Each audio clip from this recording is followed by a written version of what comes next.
Bom, pessoal, vamos então encerrar o assunto da Primeira Guerra Mundial falando sobre o último ano da guerra, o ano de 1918.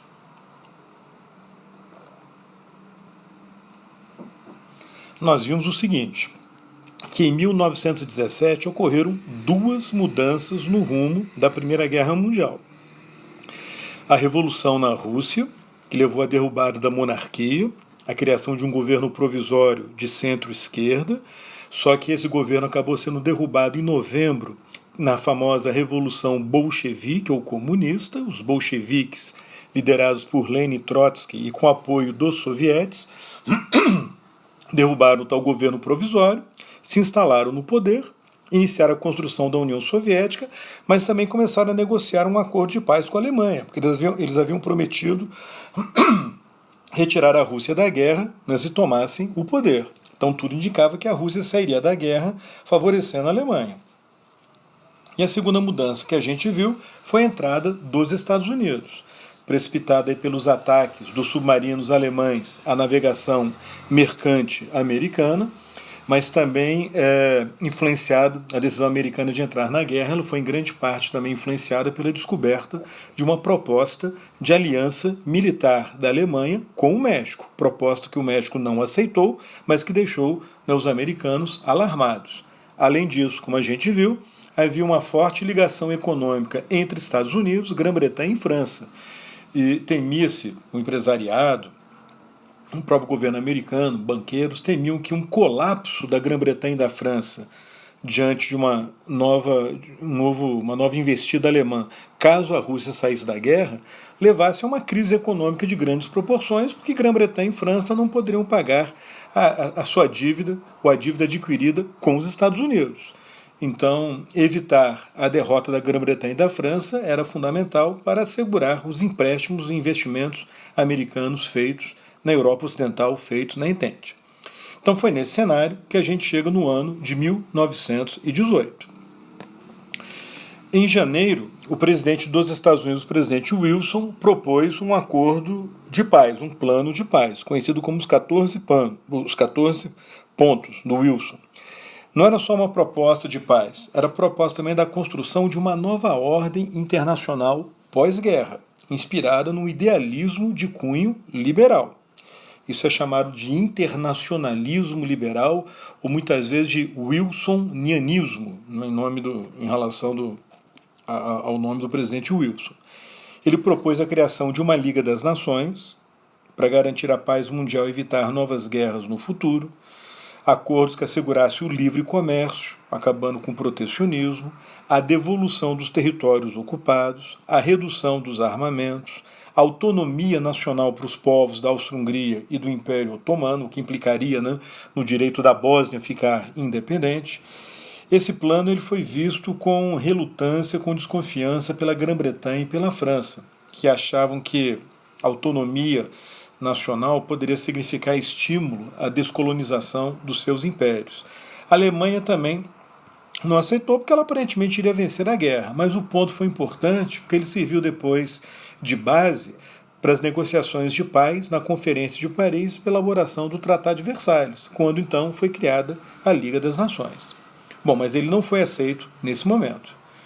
De fato, em março parecia que a Alemanha venceria a guerra, porque a Rússia saiu da guerra derrotada pela Alemanha e assinou o Tratado de Brest-Litovsk com as potências centrais, com a Alemanha, com a Áustria-Hungria, né, com o Império Turco, cedendo territórios para elas, principalmente para a Alemanha, e pagando reparações de guerra, o que fortaleceu a posição da Alemanha na guerra. Agora, ela não precisava mais se preocupar com a guerra no leste europeu, poderia se concentrar na guerra contra a Grã-Bretanha e contra a França.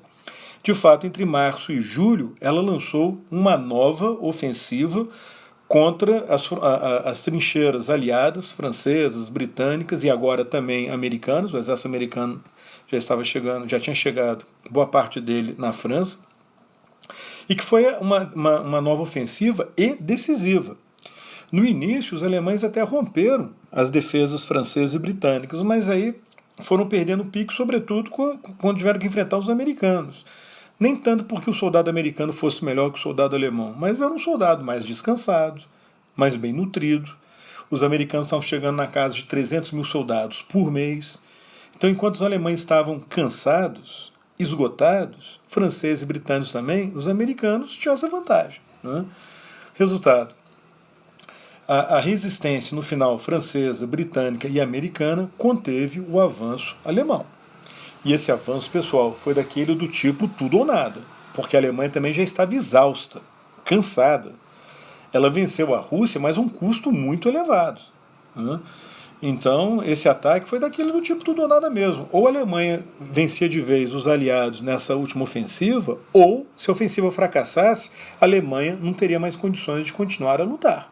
E a ofensiva fracassou. E os aliados da Alemanha, Áustria-Hungria, Império Turco-Otomano, Bulgária, igualmente exaustos, contavam com essa vitória alemã. Resultado, quando ela fracassou, os aliados lançaram uma contra-ofensiva sobre os territórios da Alemanha. A Alemanha foi recuando, perdendo, né, território na Bélgica e na França. Em setembro e outubro, a Bulgária, o Império Otomano e a Áustria-Hungria, percebendo que estava tudo perdido e também sem condições de continuar a lutar, aceitaram o armistício com os aliados, ou seja, suspender imediatamente as hostilidades, mas numa situação de derrota, de desvantagem. Em outras palavras, os três perderam a guerra: Bulgária, o Império Otomano e a Áustria-Hungria. E a Alemanha ficou sozinha. Nesse cenário, pessoal, a autoridade do Guilherme II desapareceu, foi erodida.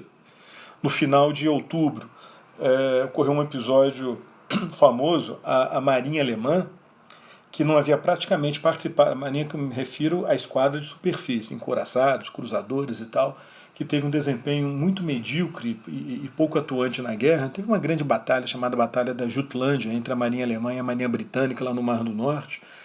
Mas essa batalha ela foi assim, meio aparentemente equilibrada, mas aliás os alemães afundaram mais navios do que perderam.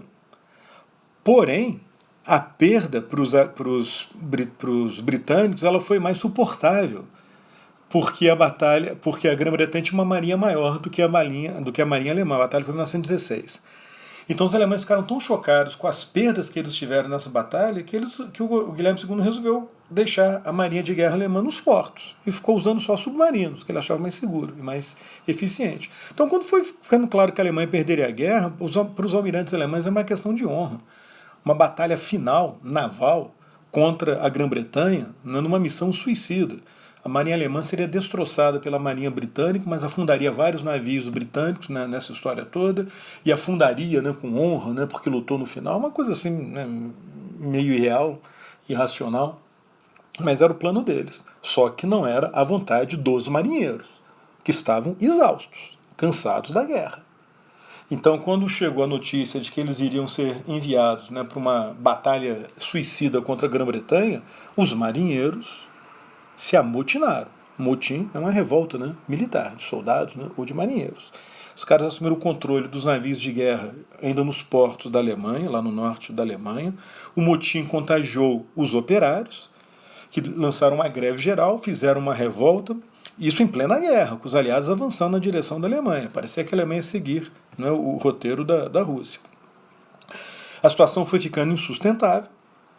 O Guilherme II fugiu da Alemanha, foi para a Holanda, a monarquia caiu no dia 9 de novembro, foi constituído um governo provisório chefiado pelo Partido Social Democrata, né, o SPD, o líder na época era o Herbert, e esse governo, orientado pelos militares, resolveu se render, chegou à conclusão que não havia mais sentido continuar a lutar, que ele tinha duas alternativas: lutar até o final com a Alemanha sendo invadida, tomada pelos aliados e destruída, ou se render imediatamente antes que a Alemanha fosse invadida.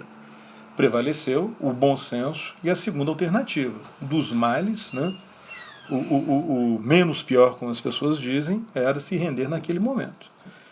No dia 11 de novembro, o governo provisório reconheceu a derrota da Alemanha e assinou o armistício. Foi o fim da Primeira Guerra Mundial.